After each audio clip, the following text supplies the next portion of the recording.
기도하겠습니다. 하나님 아버지, 이 아침에 제게 들려주시는 주님의 세미한 음성을 듣기 원합니다. 말씀하여 주시옵소서. 예수님 이름으로 기도합니다. 오늘 묵상할 말씀은 로마서 5장 13절로 21절 말씀입니다. 지난 시간에 묵상한 말씀에서 죄가 무엇이며 죄로 인해 이 세상에 왜 죽음이 오게 되었는지를 묵상했었습니다.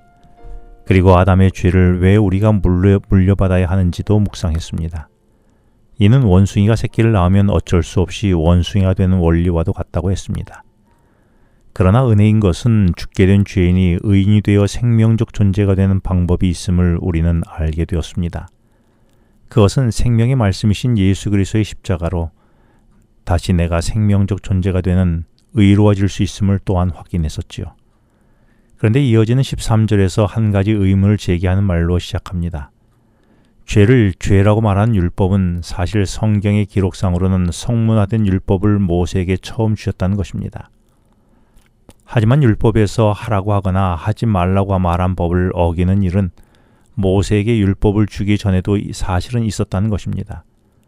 하지만 모세에게 율법을 주시기 전이기 때문에 비록 율법을 어겼다고 해도 그것은 죄가 되지 않는다고 말할 수 있다는 것입니다. 왜냐하면 그때는 아직 어떻게 살아야 하는지에 관한 법을 주기 전이라는 것이기 때문입니다. 그러니 율법을 어긴 것을 죄를 단정지을 만한 율법이 없었다는 것이지요. 그럴듯한 말이긴 한데 정말 그럴까요? 그런데 이 의문에 대한 대답을 바울은 14절에서 그러나 아브라함으로부터 모세까지 아담의 범죄와 같은 죄를 짓지 아니한 자들까지도 사망이 왕노릇하였다라는 것입니다. 이 말씀에서 바울은 모세에게 주신 율법이 없을 때에도 사망이 사람을 지배해 왔다는 것이지요. 그것이 바로 모두가 죄인이었다는 사실을 증명하는 것입니다. 따라서 사람을 모세에게 주신 성문화된 율법으로 정죄하지 않아도 본질상으로 죄인이어서 사망의 존재임을 부인할 수 없다는 것입니다. 그러면서 14절 말미에 아담은 오실자의 모형이라고 말씀합니다. 이는 아담의 죄로 그의 후손은 본질상 사망에 이르는 죄인이 되었지만 이 아담은 또 다른 아담으로 오실 자의 모형이 된다는 의미입니다. 우리가 아는 대로 여기서 말씀한 오실 자는 하나님의 백성을 죄에서 구원할 메시아를 가리키는 말이지요. 아담 때문에 인류는 본질상으로 사망에 이르는 진노의 자식이 되었습니다. 그러나 오실 자로 표현된 이 메시아로 사망의 흐름은 다시 생명의 자녀, 구원의 자녀, 의의 자녀로 그 물줄기가 바뀌게 되었다는 것입니다. 이렇게 물줄기의 흐름을 새롭게 바꾸는 존재가 되었다는 의미에서 오실 자인 메시아는 아담으로 표상된 것입니다. 그러므로 아담은 육체가 된 인류의 조상이었으며 메시아는 영적 이스라엘의 참 구원의 백성의 조상이 되실 것이었습니다. 그러므로 이 땅에 사는 모든 사람들은 오직 두 아담으로만 존재하게 된 것입니다. 첫째 아담으로는 육체적으로 존재하게 되었고 둘째 아담인 메시아이신 예수님으로부터는 하나님의 자녀가 되는 영적인 존재가 되게 된 것입니다.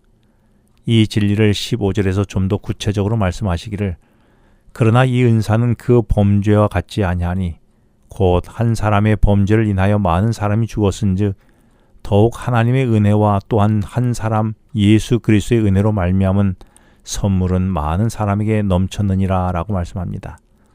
이 말씀의 의미는 이미 말씀드린 대로 아담으로는 그의 범죄로 우리를 사망적 존재가 되게 했지만 둘째 아담인 예수님으로 인해서는 넘치도록 주시는 구원의 선물로 내가 생명적인 삶의 존재가 되었다는 말씀입니다.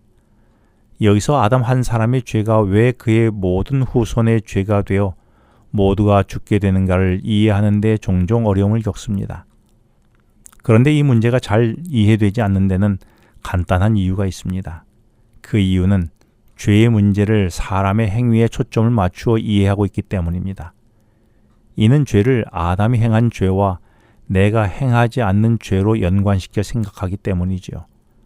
내가 죄인이 된 것은 내가 범한 죄와 아담이 범한 죄의 행위에 연관지어 초점을 맞추지 않고 그 존재에 그 초점을 맞추어 말씀합니다.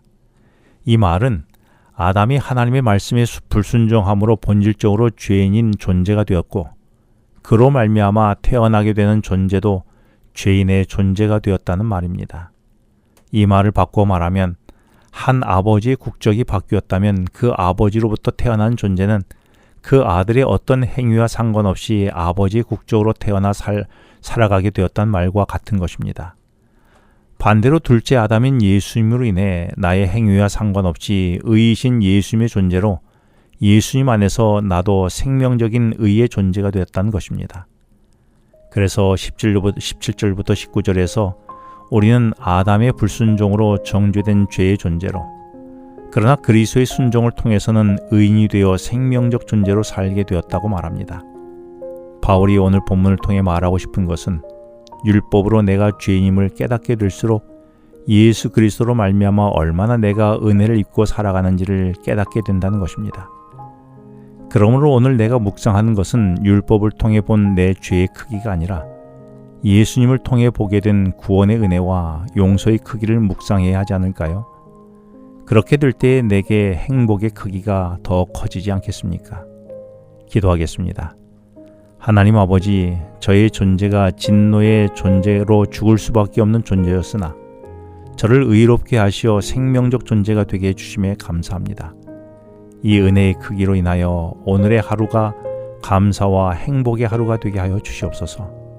예수님 이름으로 기도합니다. 지금은 개인 기도 시간입니다. 오늘 주신 말씀을 묵상하면서 주어진 기도 제목과 개인 기도 제목을 놓고 기도하시겠습니다.